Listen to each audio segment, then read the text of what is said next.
của tôi nhé. Chứ còn không có. Xe này kìm nữa à? Không biết được đâu. Cái mẹ nhà anh Trạng hả? Ô mẹ, đấy mẹ ô tô hết à? Sao không có kéo hổ nhỉ? Trái điêu thấy đâu? Cái vào trong này thì khổ đấy. Trái vào trong này thì có này.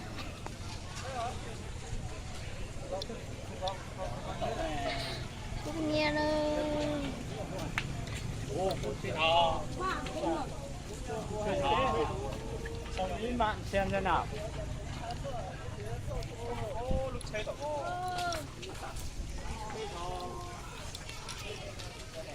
Từ cái à chị?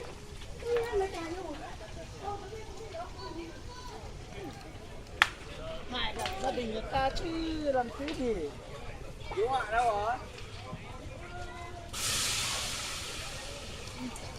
Anh à, lo tấn à. Cô cho vào mặt đi.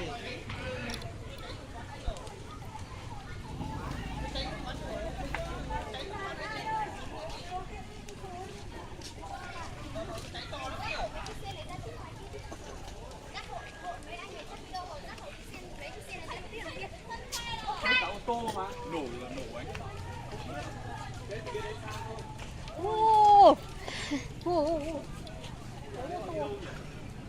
Nhà này đi đâu ấy? Hay là ngủ trong đấy? Để xa nó để gần cái cột điện kia quá.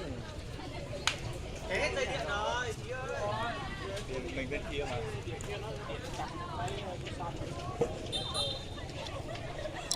Ngủ anh.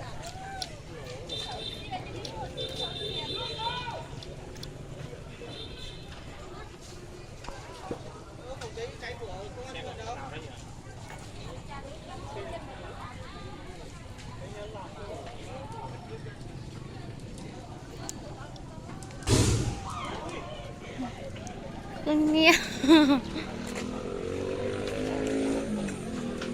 Chà. Đi từ mơ mơ.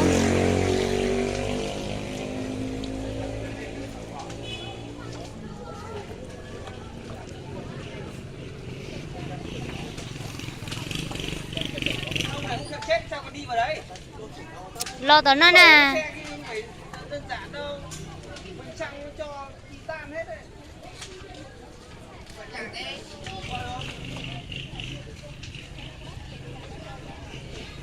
Mẹ nếu có xe cứu hỏa đây kìa. Ở đây cô cứu hỏa đúng không?